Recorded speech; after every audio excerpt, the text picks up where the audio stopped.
Alrighty, guys. So today, what we're going to be doing is we're going to be having a little spotlight interview for our guy Brian. And Brian, remind me one more time. You joined in. Was it February? You got on the program?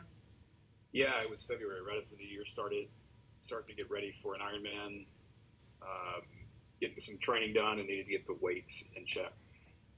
Absolutely, man. Absolutely. So we're going to give you guys a quick rundown on kind of where Brian was at before the program and some of his biggest accomplishments and wins after joining the program. So real quick, Brian, if you wouldn't mind, just give a little background, kind of about yourself and where you were at before you hopped on our rebuild program.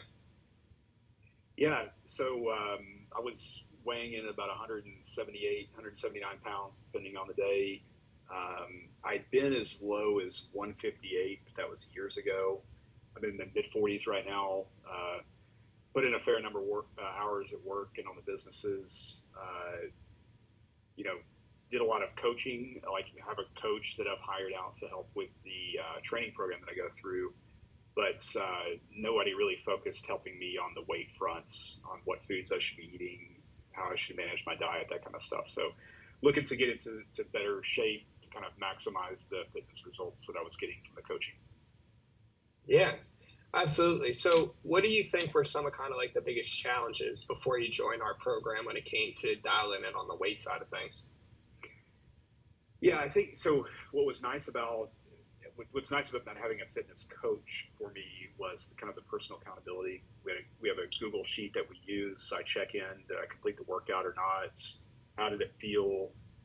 And it makes it hard when you got somebody kind of watching it. It makes it hard to miss a workout even. You're thinking like, I want to do this for me, but also like there's somebody kind of watching. And so for me, that was pretty helpful. And I saw your post on Twitter, actually, I think, about how you guys were doing this for accountability on the weight fronts and just the overall health front. And so I think that's what drew me in the most was, hey, I've got eyes on this. The eyes on it help hold myself accountable. And so that was what was most interesting to me was, hey, there's going to be kind of, and as I kind of learned more about the program, you got an app on your phone that's reading your weight check-ins in the morning. And so like I wanted to do it for me, but knowing that my weight was going to register the next morning on that scale was kind of an extra bit of motivation to kind of follow the plan. Yeah. So, if you don't mind elaborating on that a little bit, what was for you, what was kind of the difficulty of you being able to do this on your own? Well, I think it's a couple things. One is just like education. Like, these are the things you shouldn't be eating. Even though it's like low calorie, I was still hitting, the popcorners or popcorn, sometimes 9, 10 o'clock at night, which I could rationalize that in my head as like, it's low cal. Like, this isn't that big of a deal. This is not what's causing me to be at 179, 180.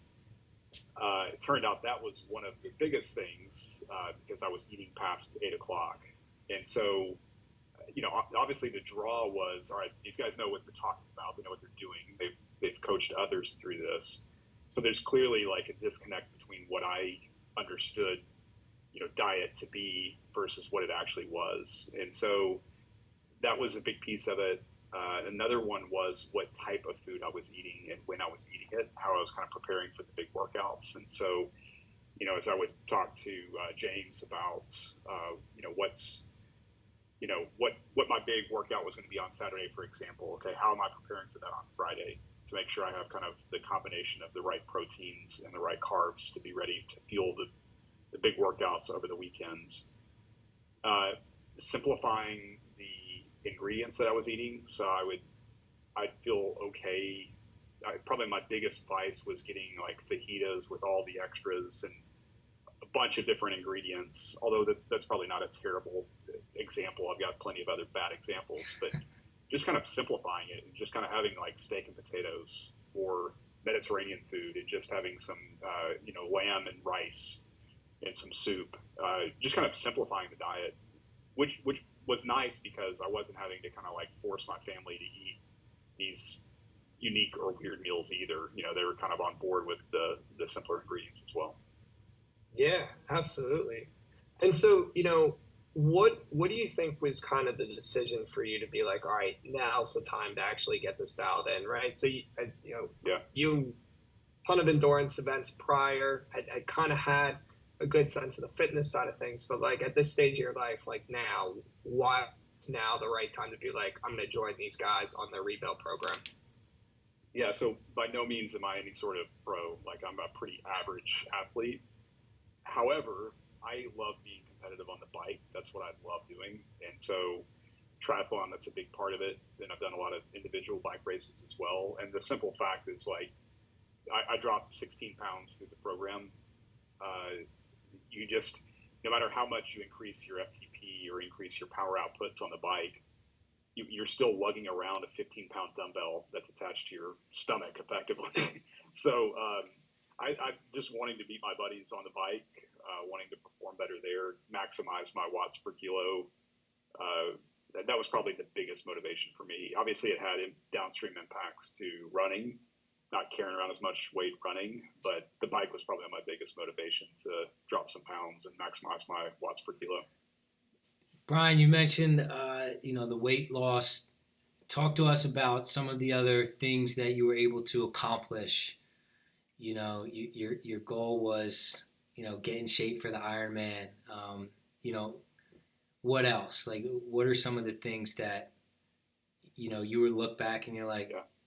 I did this. It was great.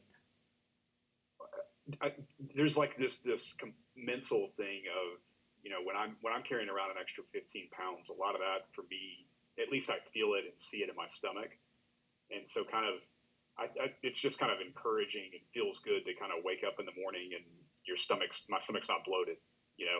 And so there's just some basic physical attributes that I appreciated more than anything else. So kind of just being a little bit more cut and lean feels good. You feel healthier. You walk around a little bit more confidently. Energy levels were great. So like my biggest concern, I think, was, well, I'm not as young as I was when I was in the high 150s, low 160s. Am I going to lose energy, or am I not going to have as much power? Like, is it going to have an impact there? And the fact was, it was the opposite. Like, I was fueled properly for the events. And the reality is, like, those of us that are like sitting in the low 20s of body fat percentage, getting down to the teens is a big deal. And many athletes are in the teens, or probably not much lower than that, but they're in the teens and they're performing just fine. And so a big benefit was just by eating the right foods, I didn't give up the energy, but I then lost the weight too. So that helped a lot. And look, you're an athlete. You've done some great stuff. So what was the difference this time around, the last couple months, working with us, having us as your teammates, as your coaches? What was different for you this time around? Obviously the accountability and the check-ins were great, because even whenever I was kind of a bit on autopilot, I was still thinking about it, and I'm still thinking about it post-program. I'm still thinking about, all right, what's my lunch plan? What's my dinner plan? I'm not going to blow this. I'm at this weight. I want to stay at this weight. I'm not going to blow it. And so just kind of getting in a routine, feeling good about the routine and it being sustainable, versus something that's like you lose the weight and then I look up and I'm back at 170, 175. I've been able to keep the weight off. And then, another result was everybody uses Strava. A lot of people use Strava on the bike segments that I do routinely. Being able to set PRs in those, it's been great. Obviously weighing a lot less and being able to maximize my times on those. It's a good feeling, right? Like you upload your Strava data and you see that you PR'd, 6 of the 20 different segments. That's a good feeling. Yeah, absolutely. I guess our final question for you, Brian, and really appreciate all the feedback you've been able to give us.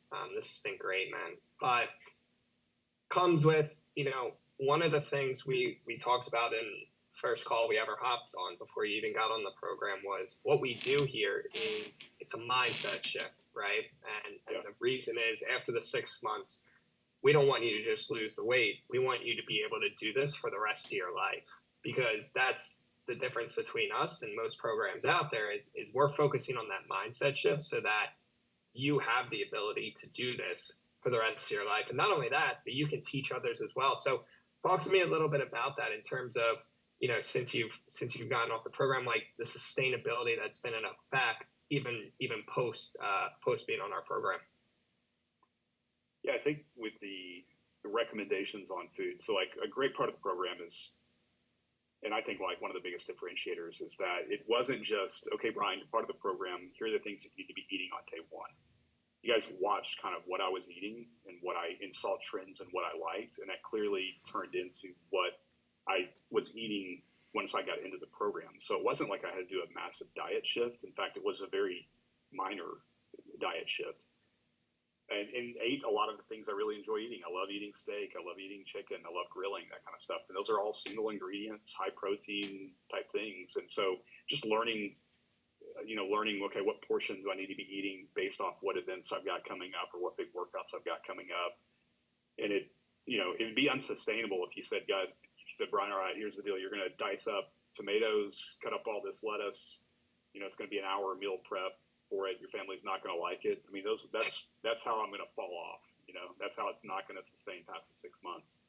So it being foods that I already like, simplifying what I'm eating in the morning, lunch and dinner, that makes it the most sustainable for me personally.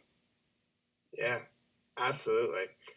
Any final thoughts for any guys out there who are kind of in a position that you were in, right? Where, they know they need to make a change. They know enough's enough, and it is time for them to actually make a change. And regardless of whatever it is standing in front of them, preventing them from making that change, any final thoughts for guys who are thinking about joining our program here? Yeah, whether it's like for me, 16, 17 pounds, or for some folks that are looking to lose 50, it's not as difficult as you think it is.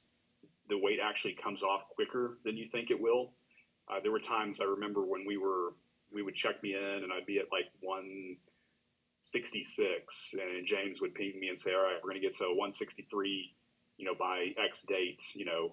It just kind of in your mind, like that's super possible based off what I, came from 169 to 166 in X number of days. It becomes pretty predictable. And you got, with you guys kind of coaching alongside and kind of setting goals and targets and asking, okay, we need to be thoughtful. It's Friday. You got your big workout Saturday. What's your plan? What are we going to do here?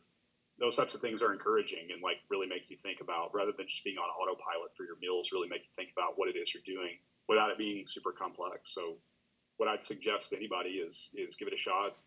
Whether, again, you're trying to lose 50 pounds or 15 pounds, it's not going to be as difficult as you think it is. And that daily accountability, daily check-ins are fantastic. All righty, Brian, thank you so much, man. We really appreciate you taking the time to do this. This has been awesome. So like Brian said, if you're someone who's in a similar position, definitely reach out to us, because as you can see, some pretty amazing transformations can happen. So thanks again, Brian. Really appreciate it. Yeah, thank you guys. Appreciate it.